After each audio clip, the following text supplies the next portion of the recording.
Berenice, de Edgar Allan Poe. La desdicha es muy variada.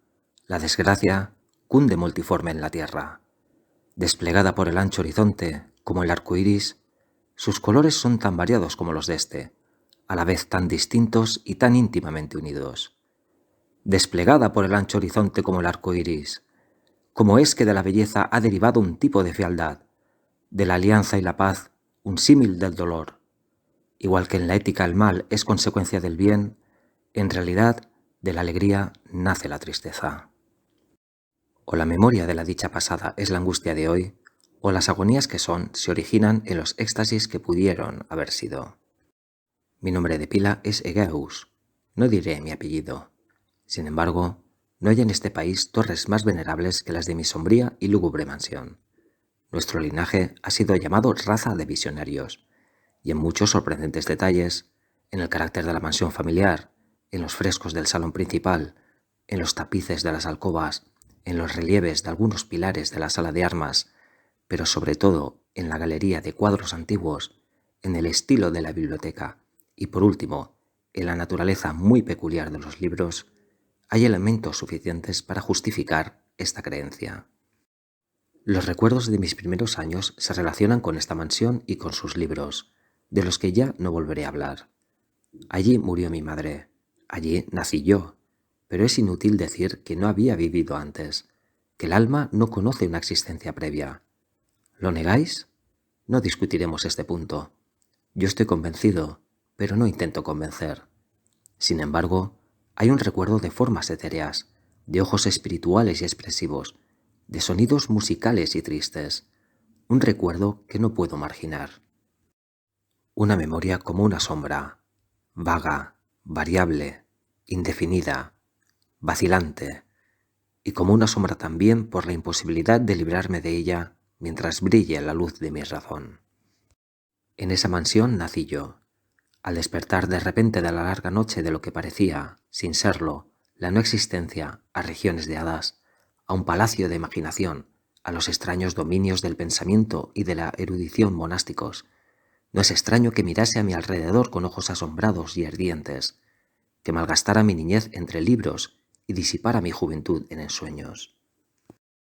Pero sí es extraño que pasaran los años y el apogeo de la madurez me encontrara viviendo aún en la mansión de mis antepasados. Es asombrosa la parálisis que cayó sobre las fuentes de mi vida, asombrosa la inversión completa en el carácter de mis pensamientos más comunes. Las realidades del mundo terrestre me afectaron como visiones, solo como visiones, mientras las extrañas ideas del mundo de los sueños, por el contrario, se tornaron no en materia de mi existencia cotidiana, sino realmente en mi cínica y total existencia. Berenice y yo éramos primos y crecimos juntos en la mansión de nuestros antepasados, pero crecimos de modo distinto. Yo, enfermizo, envuelto en tristeza. Ella, ágil, graciosa, llena de fuerza. Suyos eran los paseos por la colina, míos los estudios del claustro. Yo, viviendo encerrado en mí mismo, entregado en cuerpo y alma a la intensa y penosa meditación. Ella, vagando sin preocuparse de la vida, sin pensar en las sombras del camino ni en el silencioso vuelo de las horas de alas negras. Berenice, invoco su nombre. Berenice, y ante este sonido se conmueven mil tumultuosos recuerdos de las grises ruinas. Ah, acude vívida su imagen a mí, como en sus primeros días de alegría y de dicha. Oh encantadora y fantástica belleza, oh sílfide entre los arbustos de Arnheim, oh náyade entre sus fuentes. Y entonces todo es misterio y terror, y una historia que no se debe contar. La enfermedad, una enfermedad mortal, cayó sobre ella como el simún, y mientras yo la contemplaba, el espíritu del cambio la arrasó, penetrando en su mente, en sus costumbres y en su carácter, y de la forma más sutil y terrible llegó a alterar incluso su identidad. ¡Ay! La fuerza destructora iba y venía. ¿Y la víctima? ¿Dónde estaba? Yo no la conocía, o al menos ya no la reconocía como Berenice. Entre la numerosa serie de enfermedades provocadas por aquella primera y fatal, que desencadenó una revolución tan horrible en el ser moral y físico de mi prima, hay que mencionar como la más angustiosa y obstinada una clase de epilepsia que con frecuencia terminaba en catalepsia, estado muy parecido a la extinción de la vida, del cual, en la mayoría de los casos, se despertaba de forma brusca y repentina. Mientras tanto, mi propia enfermedad, pues me han dicho que no debería darle otro nombre, mi propia enfermedad, digo, crecía con extrema rapidez, asumiendo un carácter monomaníaco de una especie nueva y extraordinaria, que se hacía más fuerte cada hora que pasaba, y por fin tuvo sobre mí un incomprensible ascendiente. Esta monomanía, si así tengo que llamarla, consistía en una morbosa irritabilidad de esas propiedades de la mente que la ciencia psicológica designa con la palabra atención. Es más que probable que no me explique, pero temo, en realidad, que no haya forma posible de transmitir a la inteligencia del lector corriente una idea de esa nerviosa intensidad de interés con que en mi caso las facultades de meditación, por no hablar en términos técnicos, actuaban y se concentraban en la contemplación de los objetos más comunes del universo. Reflexionar largas, infatigables horas con la atención fija en alguna nota trivial, en los márgenes de un libro o en su tipografía, estar absorto durante buena parte de un día de verano en una sombra extraña que caía oblicuamente sobre el tapiz o sobre la puerta. Perderme toda una noche observando la tranquila llama de una lámpara o los rescoldos del fuego. Soñar días enteros con el perfume de una flor. Repetir monótonamente una palabra común hasta que el sonido, gracias a la continua repetición, dejaba de suscitar en mi mente alguna idea. Perder todo sentido del movimiento o de la existencia física, mediante una absoluta y obstinada quietud del cuerpo, mucho tiempo mantenida. Estas eran algunas de las extravagancias más comunes y menos perniciosas provocadas por un estado de las facultades mentales, en realidad no único, pero capaz de desafiar cualquier tipo de análisis o explicación. Pero no se me entienda mal. La excesiva, intensa y morbosa atención, excitada así por objetos triviales en sí, no tiene que confundirse con la tendencia a la meditación, común en todos los hombres, y a la que se entregan de forma particular las personas de una imaginación inquieta. Tampoco era, como pudo suponerse al principio, una situación grave ni la exageración de esa tendencia, sino primaria y esencialmente distinta, diferente. En un caso, el soñador o el fanático, interesado por un objeto normalmente no trivial, lo pierde poco a poco de vista en un bosque de deducciones y sugerencias que surgen de él, hasta que, al final de una ensoñación llena muchas veces de voluptuosidad, el incitamentum o primera causa de sus meditaciones desaparece completamente y queda olvidado. En mi caso, el objeto primario era invariablemente trivial, aunque adquiría, mediante mi visión perturbada, una importancia refleja e real. Pocas deducciones, si había alguna, surgían, y esas pocas volvían pertinazmente al objeto original como a su centro. Las meditaciones nunca eran agradables, y al final de la ensoñación, la primera causa, lejos de perderse de vista, había alcanzado ese interés sobrenaturalmente exagerado que constituía el rasgo primordial de la enfermedad. En una palabra, las facultades que más ejercía la mente en mi caso eran, como ya he dicho, las de la atención, mientras que en el caso del soñador son las de la especulación. Mis libros, en esa época, si no servían realmente para aumentar el trastorno, compartían en gran medida, como se verá, por su carácter imaginativo e inconexo, las características peculiares del trastorno mismo. Puedo recordar, entre otros, el tratado del noble italiano Coelius Secundus Curio, La grandeza del reino santo de Dios, la gran obra de San Agustín, La ciudad de Dios, y la de Tertuliano, La carne de Cristo, cuya sentencia paradójica, el Hijo de Dios ha muerto, fue sepultado y resucitó entre los muertos. Seguro que es imposible. Ocupó durante muchas semanas de inútil y laboriosa investigación todo mi tiempo. Así se verá que, arrancada de su equilibrio solo por cosas triviales, mi razón se parecía a ese peñasco marino del que nos habla Ptolomeo Festión, que resistía firmemente los ataques de la violencia humana y la furia más feroz de las aguas y de los vientos, pero temblaba a simple contacto de la flor llamada asfódelo. Y aunque para un observador desapercibido pudiera parecer fuera de toda duda que la alteración producida por la condición moral de Berenice por su desgraciada enfermedad me habría proporcionado muchos temas para el ejercicio de esa meditación intensa y anormal, cuya naturaleza me ha costado bastante explicar, sin embargo, no era este el caso. En los intervalos lúcidos de mi mal, La calamidad de Berenice me daba lástima, y profundamente conmovido por la ruina total de su hermosa y dulce vida, no dejaba de meditar con frecuencia, amargamente, en los prodigiosos mecanismos por los que había llegado a producirse una revolución tan repentina y extraña.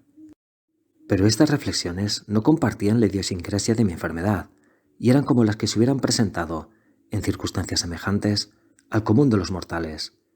Fiel a su propio carácter, mi trastorno se recreaba en los cambios de menor importancia, pero más llamativos, producidos en la constitución física de Berenice, en la extraña y espantosa deformación de su identidad personal.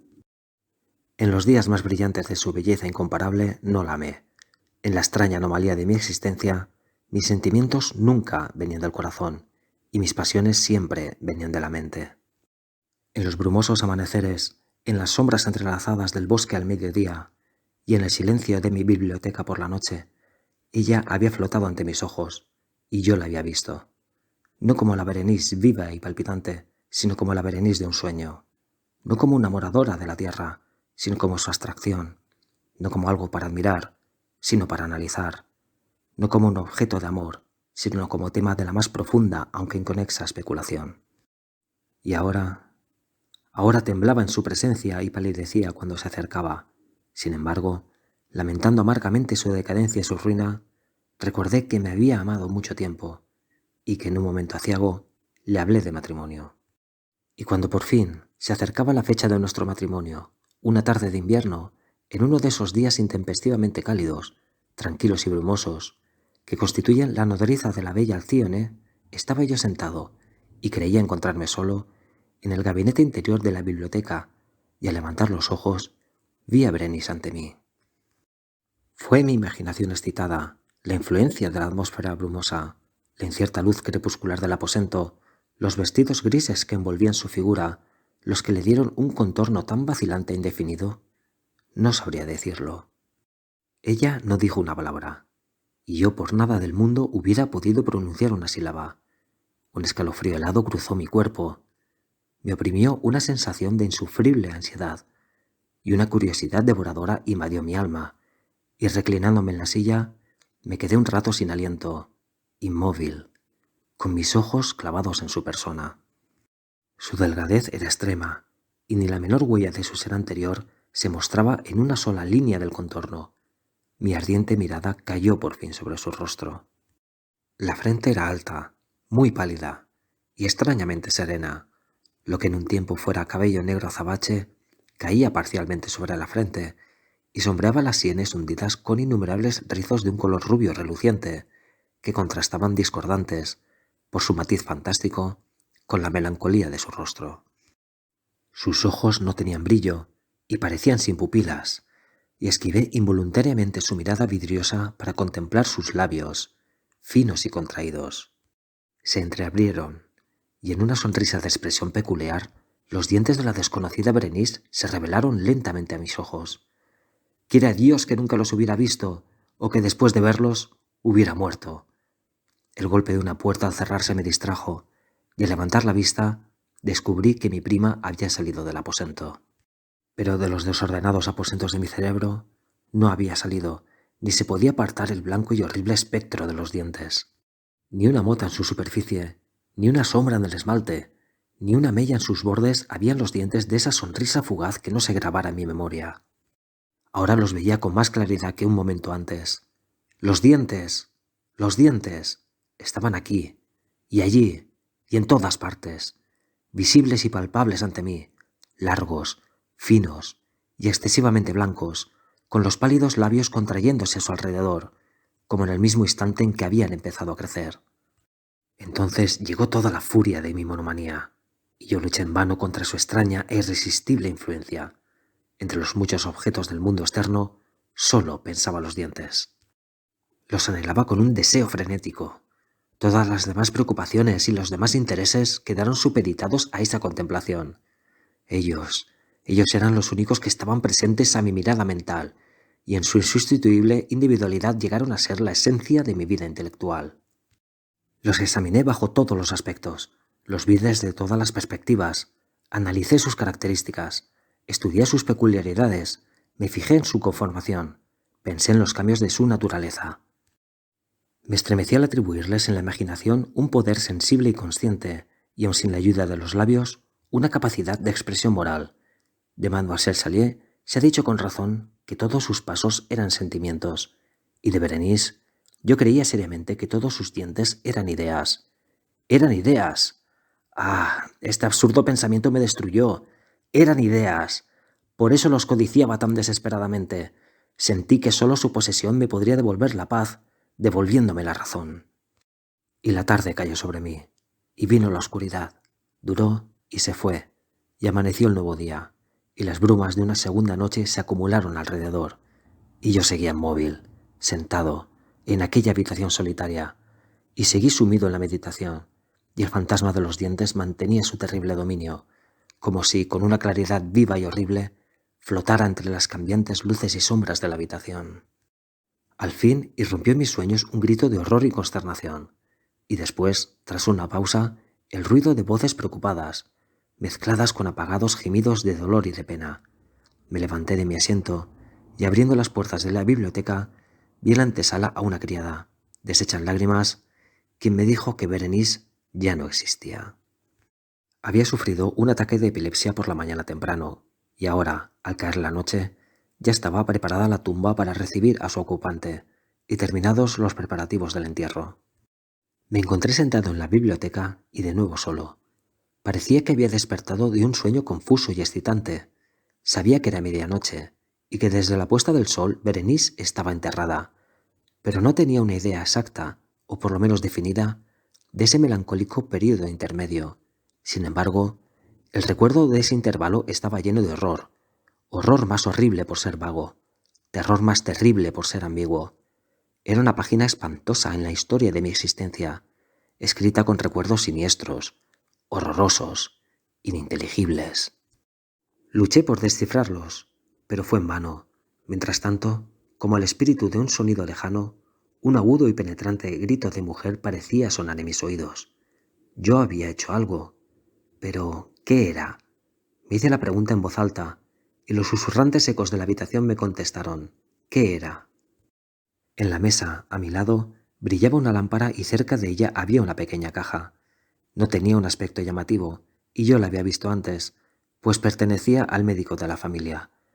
Pero ¿cómo había llegado allí? A mi mesa. ¿Y por qué me estremecí al fijarme en ella? No merecía la pena tener en cuenta estas cosas, y por fin mis ojos cayeron sobre las páginas abiertas de un libro y sobre una frase subrayada.